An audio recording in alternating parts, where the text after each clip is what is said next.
Tonight, the UN censor explains the real reason our reporters have been banned from the Global Warming Conference in Marrakech, Morocco. It's October 19th, and you're watching the Ezra Levant Show.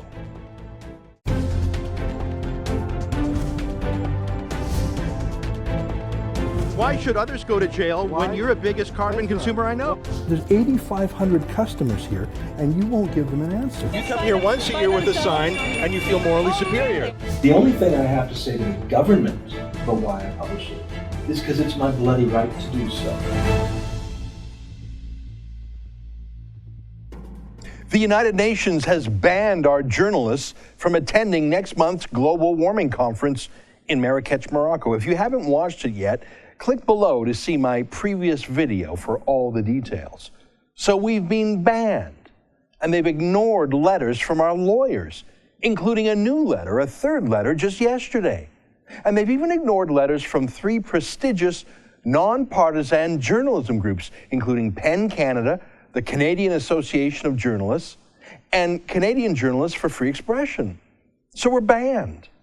But that has blown up in the United Nations' face, with everyone from the Globe and Mail to the National Post to the CBC exposing the UN as bullies and censors, more in the style of Iran or China than of Canada. It's been a PR disaster for them, just as it was for Rachel Notley when she sent an armed sheriff to kick our reporter Sheila Gunn out of the Alberta legislature. Funny enough, Sheila is one of the reporters being banned again by the UN. Canadians don't like bullies, especially when they're clearly trying to stop journalistic scrutiny of government conduct. And there's no bigger bully than the UN, and no greater feast of government misconduct than these international global warming festivals. So last night, the UN's official censor finally came out of the shadows. Nick Nuttall is the UN censor for climate change matters.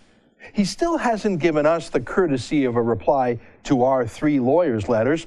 We're beneath him. But he went on the CBC to tell them why our reporters aren't allowed to attend the conference this year, but 3,000 other reporters are. And he couldn't help himself. Maybe because he knew he was on the CBC, the state broadcaster, and amongst friends and fellow travelers about global warming. So he let his guard down, and he accidentally told the truth. And he said it for the world to hear. The UN is banning us because we have the wrong opinions. Here, listen to him. This is Nick Nuttall, the UN's global warming censor, talking to the CBC's Carol Off last night. Take a listen. On what grounds did you reject Mr. Levant's and Rebel Media's application? Yeah, so one of my team who does the accreditation just asked me, could I have a look at it, and what did I think about it? And I looked at Rebel News' website, or Rebel Media's website, and it seemed to me that this was a kind of website that was very much pushing a very particular point of view, and therefore made me wonder whether it was how it was funded, who backs it, what kind of purpose they were there to serve. And looking at some of the headlines on their website, maybe I'm an old-fashioned person because I used to be a journalist as well, but there didn't seem to be much balance in the reporting. It seemed to be more kind of anti-refugee, anti-climate, anti-this, anti-that. And I just didn't feel that it was maybe appropriate in terms of better understanding of the public in terms of climate change issues and giving balanced reporting to a general public. So it does seem that what Mr. Levant is saying is true, that you didn't like his point of view.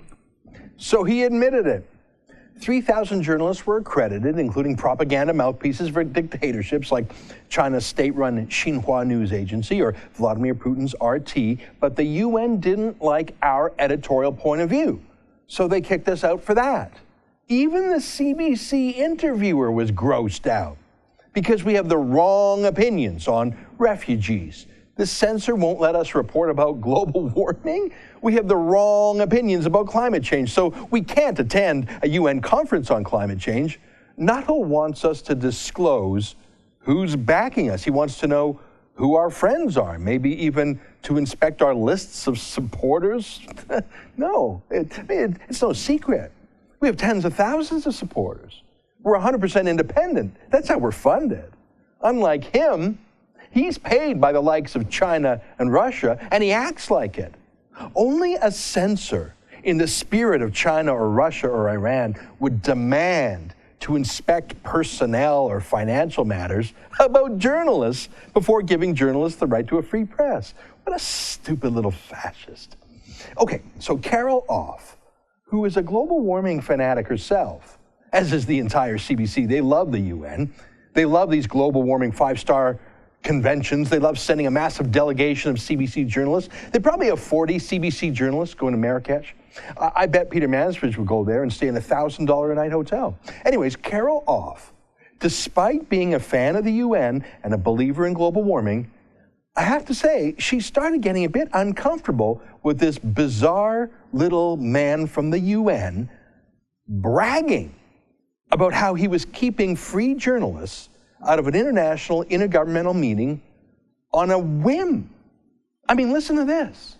The point is, he seems to be advocating a particular view of the world, which is so kind of, it looks sort of so personal that it didn't seem to be a genuine media outfit to me. He couldn't be more blunt. What bothered him was my viewpoint. I had the wrong view. He couldn't be clearer. By the way, I myself am not going to Marrakesh, but he sure seems obsessed by me. In fact, just a quick detail here, as part of our 3 journalists accreditation process, the UN demanded that we give them samples of our work to demonstrate that we are real journalists and we've done work on global warming. Hey, no problem. We do a ton of it. So take a look at this. Our producer, Megan McSween, uploaded this and 3 or 4 other videos of some of our more prominent work on the subject. Here I was interviewing a former energy minister. Here I was talking to the co-founder of Greenpeace, just to show the professionalism of our work. They demanded it. And we uploaded these as private YouTube videos just for the UN. Now, I don't know if you know what that means, but it means you can't watch these videos until we send you a specific link. So this was just for the UN censors. And look at that. Do you see that there? That little view count. Look at how many times they've watched these videos. Look at how obsessed they are. I say again, no one else has access to these videos but the UN. We sent the videos to them, and they have watched the videos we submitted them more than 50 times. They're obsessed. They're nuts. They have obviously had meetings and committees and conference calls about us. I can't watch my own work more than once. They've watched our videos 50 times. Let me play you a quick clip that's going to make you laugh now that you know that. Take a look at this. We know there's always new journalists coming through, and we have a look and see what maybe they represent. And we looked at Rebel Media, and we just really weren't sure what it was. I mean, it wasn't sure if it was a platform for this chap, Ezra, I can't remember his last name now. Ezra Levant. Yeah, okay, fine, yeah. So I don't live in Canada, so I don't know. Yeah, Nick, you and your UN team of censors have a whole crisis management room dedicated to us, but you don't even know who we are or what my name is. What a laugh. Okay, just a little bit more. The UN doesn't just hate me, they hate you, our viewers. According to them, you're bigoted and stupid and prejudiced. And I'm not helpful enough to the UN. Take a listen.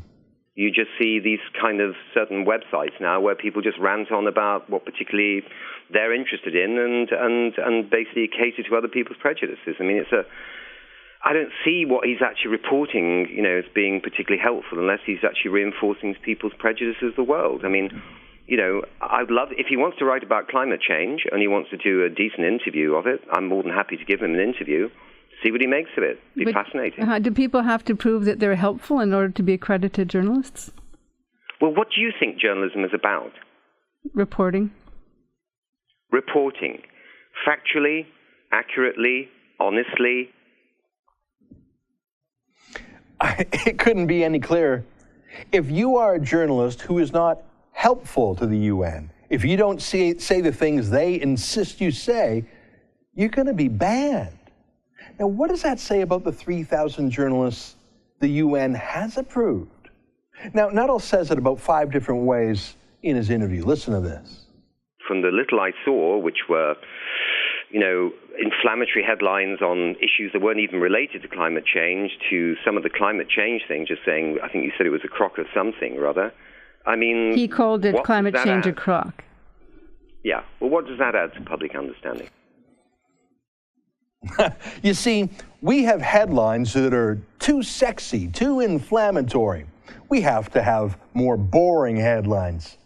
Actually, that's not true. They love inflammatory headlines at the UN, provided they're fear-mongering about global warming. They don't want boring headlines. They want pro-UN headlines. All right, last clip. Just in case you had any doubt about the fascist nature of this little UN censor, he actually comes out and says he hopes our little website here will fail. He wants people to stop supporting us. It's not enough for him that we be banned from reporting at this UN convention.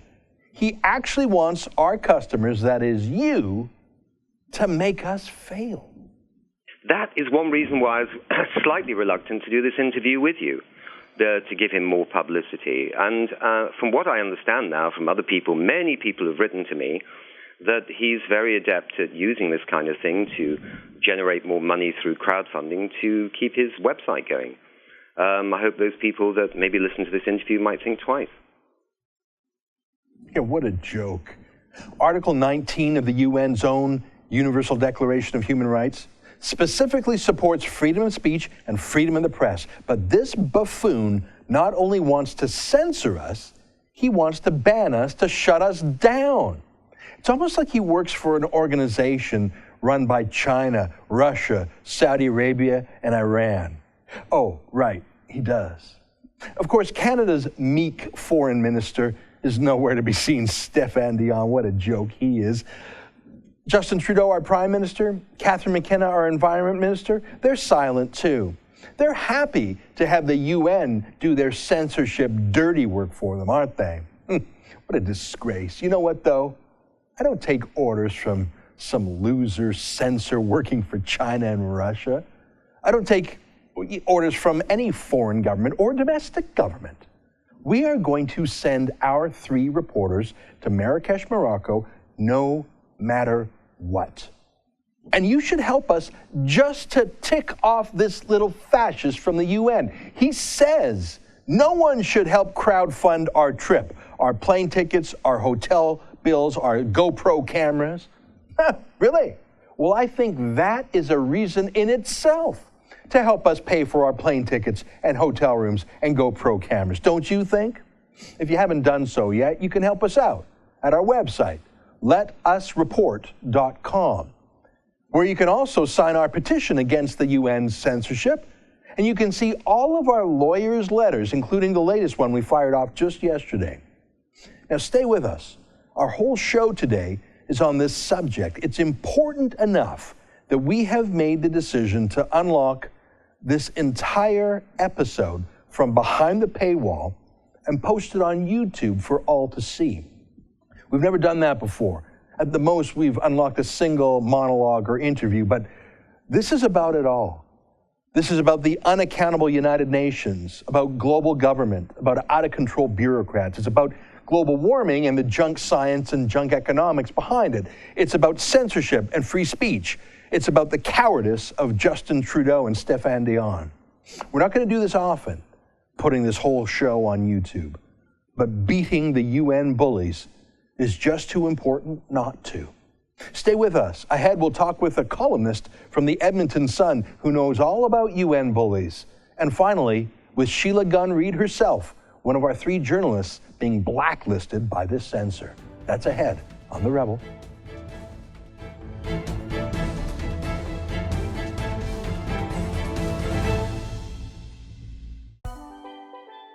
Want to have dinner with Faith Goldie? Talk politics with Ezra. You can do it all on the Rebel Cruise. This November, join us for great debates, gourmet meals, and gorgeous scenery as we sail from Fort Lauderdale around beautiful Caribbean islands. It's an intimate week where you can really get to know your favorite Rebel personalities and meet other Rebel lovers too. Space is limited, so visit therebelcruise.ca to sign up now.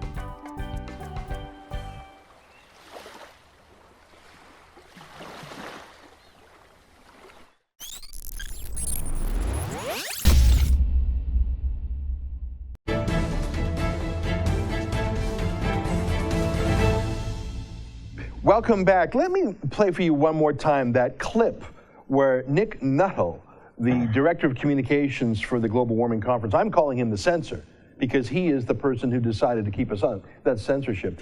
Let me play for you the clip where he just blurts it out. He thought he was amongst friends at the CBC, and he said, we have the wrong viewpoint. Here, take a listen.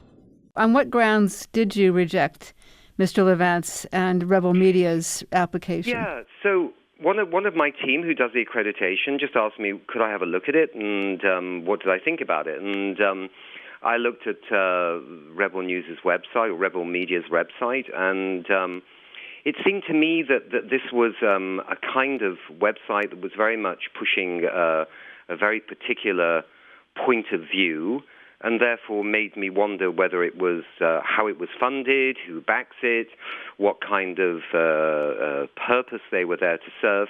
And looking at some of the headlines on their website, maybe I'm an old-fashioned person because I used to be a journalist as well, but there didn't seem to be much balance in the reporting. It seemed to be more kind of anti-refugee, anti-climate, anti-this, anti-that. And I just didn't feel that it was maybe appropriate in terms of better understanding of the public in terms of climate change issues and giving balanced reporting to a general public. So it does seem that what Mr. Levant is saying is true, that you didn't like his point of view.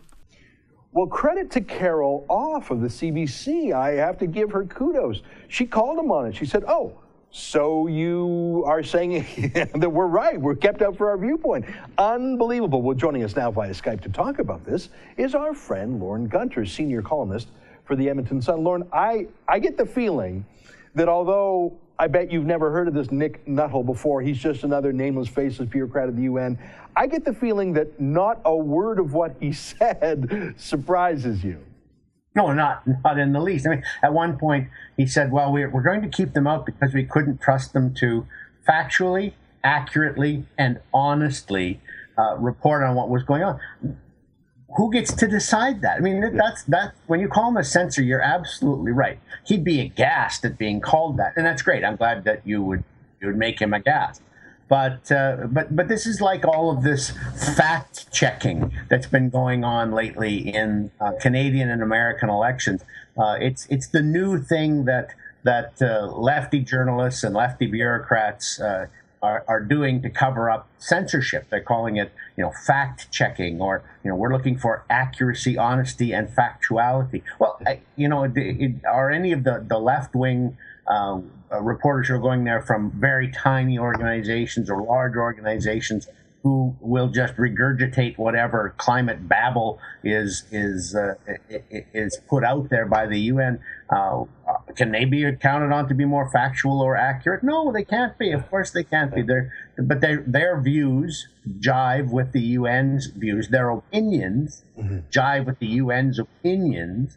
And so a guy like Nick Nuttall says, well, they're factual, accurate, and honest.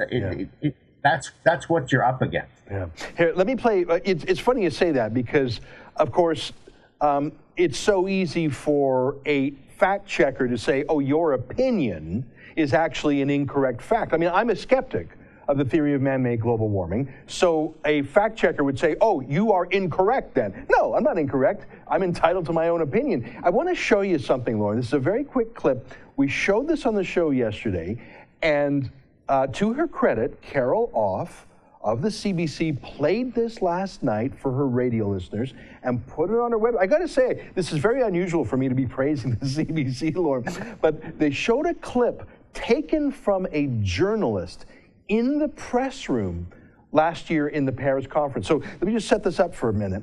This is where all the objective, factually accurate reporters are that have Nick Nuttall's blessing. They're in the meeting room where they're filing, they're typing away in the press room, and they get this Paris agreement last year, and the journalists literally jump up and down for joy. cheering. Take a quick look at this.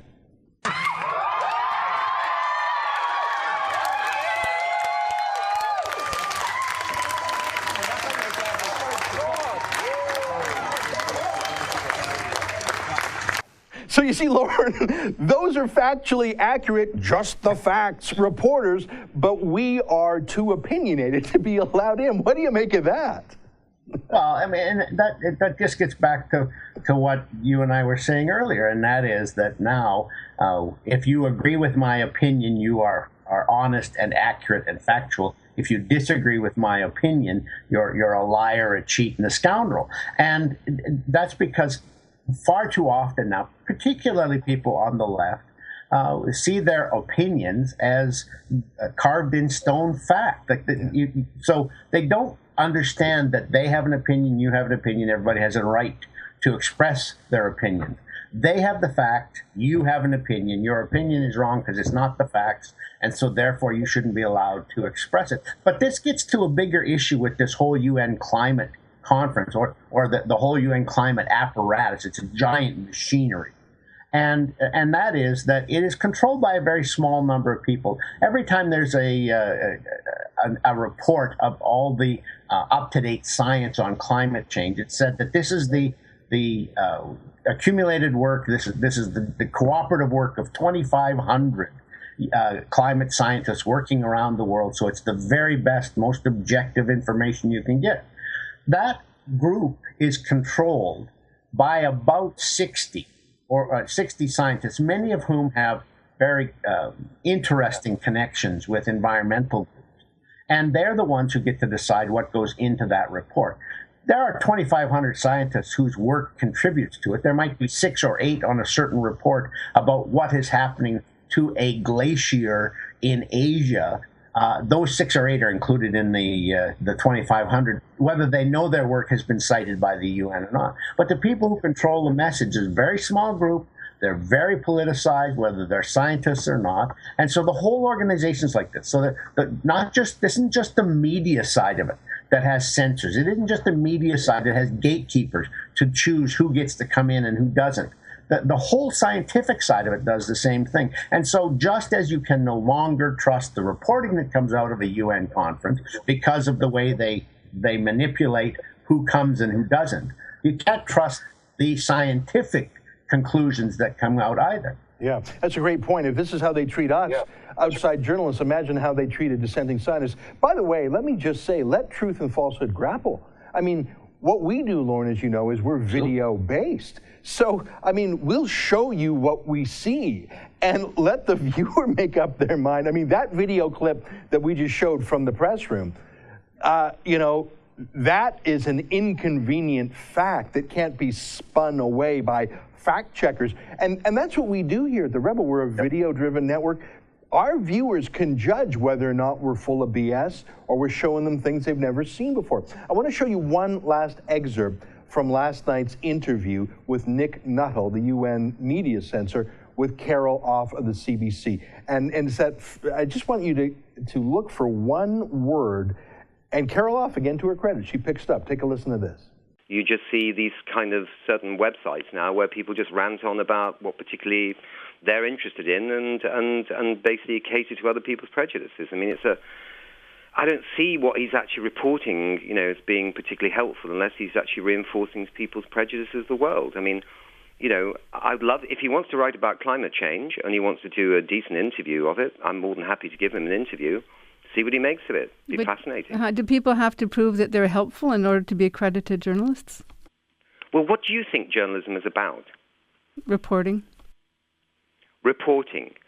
Factually, accurately, honestly.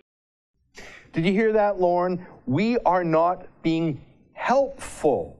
We're not helpful enough. Now, that's the kind of talk you hear in UN member states like Iran, North Korea, China, Russia. Are you helpful media? If not, you're banned from practicing your trade.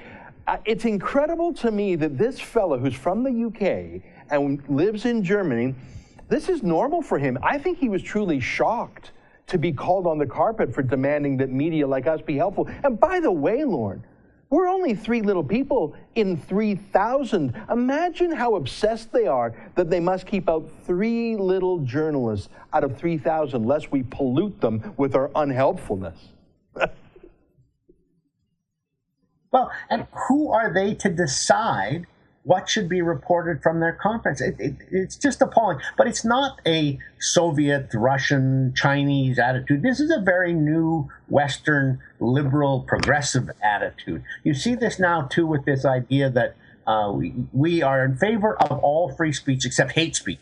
Right. And then the people who don't like your views are the ones who get to decide that your views are hate speech. Yeah. That happens a lot now, too. And so it's all sorts of little techniques that progressive journalists are using, progressive censors are using, to claim that they still are in favor of free speech when they are, in fact, in many, many, many ways, restricting freedom of expression. Yeah, you know what?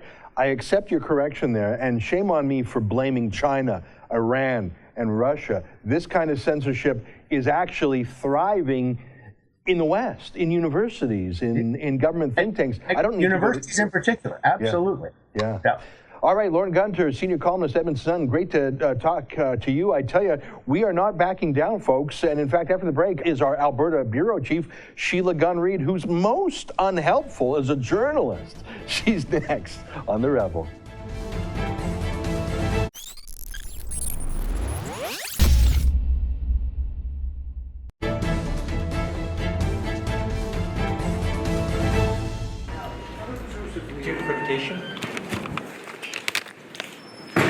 Today's event? We already spoke to Darcy Henton. He said there should be no problem to come in. What? Sorry, why is that? Sorry, why?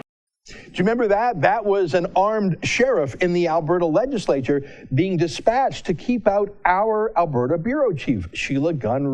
Well, we overcame that censorship, but now the United Nations itself is banning us from sending 3 reporters, including Sheila, from attending the upcoming global warming conference in Marrakesh, Morocco. Take a look at this. This is Sheila's application form to be an accredited journalist, rejected. And you can see in red at the bottom, regrettably, we must decline as advocacy media outlets do not qualify for accreditation. Are you kidding me? Those are the only journalists they do allow. We're not being kept out for having an opinion. We're being kept out for having the wrong opinion. And joining us now via Skype from Fort Saskatchewan is our friend, Sheila Gunn. Sheila, they keep trying to ban us, you in particular. We're not backing down. Are you backing down? No, Ezra, this is our yearly thing, you and I. We fight for freedom of the press once a year, I guess. It's the strangest thing. And I think that the UN is going to end up like Rachel Notley with egg all over its face, because all these political adversaries of ours in the mainstream media are being forced to take sides with us against the UN and their censorship. Yeah, I think if it was just you and me and the 25 of us all together at the Rebel, I think the UN could get away with it. But when you have the Canadian Association of Journalists, Canadian Journalists for Free Expression, PEN Canada, those are mainstream liberal people. Naomi Klein is on the board of one of them. I mean, we disagree with Naomi Klein on just about everything in the world, but I guess she realizes free speech, including Carol Off of the CBC, who's a real Marxist, but she understands freedom of speech. Do you think the UN's going to back down? I sort of think they're teetering on the edge. What do you think? At the end of that interview with Carol Off, you could tell that Nick Nuttall was trying to give himself an out. He said, well, if all these other organizations think that they are legitimate journalists, well, maybe then I should reconsider. He's sort of painted himself into a corner, and I think he's going to have to let us in. And even if he doesn't, I'm still going. Yeah. Well, and that's the thing is, I think he thought that interview on the CBC, state broadcaster, they're totally on board with the official narrative for global warming. This will be a walk in the park. And I think he was surprised by the questions and the tone of Carol Off. And I don't even think he realized how offensive he sounds, because he talks that way 24/7, 365. Of course he says, well, you're not a helpful journalist, so we're going to... he's a censor. He works for the UN. The big UN powers are China, Russia, Saudi Arabia. So this is so normal for him. I think he didn't realize until he was about halfway through that he was in trouble. But Sheila, we've dug up the craziest video with this guy. Nick Nuttall is his name. He's the UN censor. And I just want to play, it's a whole, I don't want to call it a rock video. I don't even know what to call it. Can I show you a 30-second clip? I know you and I have been laughing about it off air. I just want to show our viewers. Here's 30 seconds of, I swear to God, this is him. His name is Nick Nuttall. He's the censor in charge of the UN Global Warming Conference. And look at what he does in his free time. Take a look at this. We are pretending as if we are sovereign through the age of the Anthropocene. We cultivate our distance to this world with a morbid elegance. Say goodbye to lethargy. Save the world with this melody. Say goodbye to lethargy. Save the world with this melody. Sheila, I just want to let you know they are not a cult. That's totally not a cult. That's a totally normal thing to do. And Sheila, if you would just sing that song and get rid of your climate lethargy and save the planet through your melody, you would have been accredited just like that. Instead, you had to go and do real journalism that wasn't helpful. Why can't you be helpful like those two were? Ezra, if you don't go as that guy for Halloween, what are we even doing here? Why are we bothering? I mean, that would look like Ziggy Stardust was dancing with some woman who got caught in a combine. I don't even know what was going on there. You know what? I have watched that video 2 times all the way through. I don't recommend it because it's so irritating. It gets caught in your mind. But at the end, where there's normally credits in a little video, you'll see all these NGOs and UN-funded, government-funded agencies. That eye-burning thing that you have, and I apologize to our viewers for not having a viewer discretion advised in advance. I'm sorry about that. That was paid for by you, Sheila, through your UN dues that Canada extracts from you in the form of taxes. You paid for that failed karaoke artist, and now he's your censor. How do you feel about that? Do you know what? This guy has said that we are extremist in print media interviews. Dancing around in tinfoil coveralls singing about climate change with a woman in a torn up dress? Some might say that's a little extremist too. Yeah, this is a very weird world. And we're going to try and cover it. And, we're covering it with cameras. And as I said to Lauren Gunter, we're just going to show what we see. And that's what they're terrified of. They're terrified of us pointing the cameras where they shouldn't be pointed, pointing them at the excesses of these climate VIPs with their private jets and their 5-star luxury resorts and their limos that are left running all day. They're terrified that we will show things that in the past have been filtered, censored by this Nick Nuttall, and they're terrified that we will turn the camera on the UN approved journalists, the pets. And I've shown this clip in the last segment with Lauren Gunter, but we can't show it enough. Sheila, I want to show for you again the clip of the officially approved, accredited journalists who were more objective than you, Sheila, jumping for joy at some climate announcement. Take a look at this.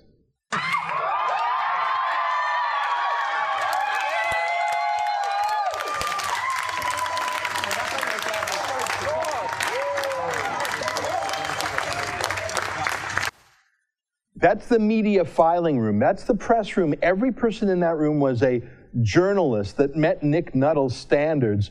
Of course they don't want you there, Sheila. They don't want you to show that. They don't want you to interview other journalists and hear the crazy cult-like cheerleading. That's why they don't want you there. Well, look at all those people. They're obviously helpful to Nick Nuttall's narrative. Yeah. I obviously wouldn't be. Well, listen, we're going to get you there. And folks, if you haven't gone to letusreport.com yet, please go there now. You can do 2 things. You can sign our petition. you can do three things. The second thing, besides signing our petition, number two, you could look at all the documents here. Look at our lawyers' letters. Look at those 3 journalism NGO letters to the UN saying let them in. And third of all, you can help pay for our plane fare, our hotels for Sheila so she doesn't have to sleep in some alleyway in Morocco, and other things like little GoPro cameras. So if you want to help us fight back against the UN, please go to letusreport.com. Sheila, I got to say, I'm sort of jealous. I think you're going to go there and you're going to have a great time.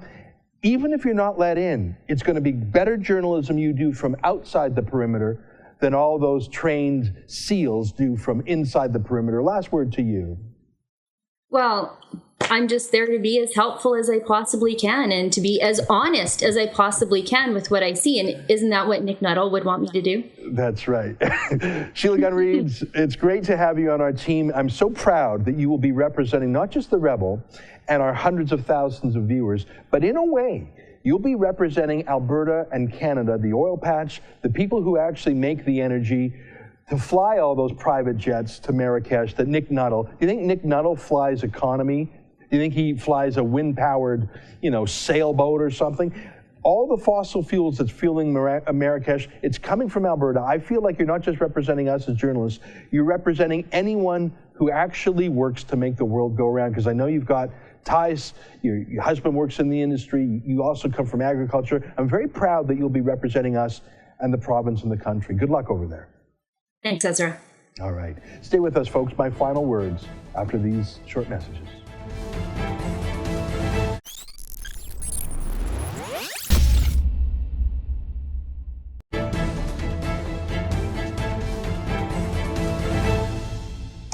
Welcome back. To our premium members, thank you for supporting us as you always do each month with $8 a month to support our quality content. For our viewers who are watching this show for the first time on YouTube, this is what we do every day behind our paywall. This is what people spend $8 a month to get journalism they just can't find anywhere else in Canada. It's less than the price of Netflix, and we think it gives you the other side of the story. On this rare occasion, we've decided to put the entire show on the internet because we think this is just that important. What do you think? Do you think that little twerp from the United Nations should block Sheila Gunn Reid from having access to government authorities, to Canada's own delegation? Last year, Canada sent a monstrous 383-person delegation to the Paris conference. Do you really think that little UN censor should stop Sheila from being able to go to Marrakesh with the rest of our crew, camera crew, producer, and shining a light of public scrutiny on what they do over there and how they spend our money over there?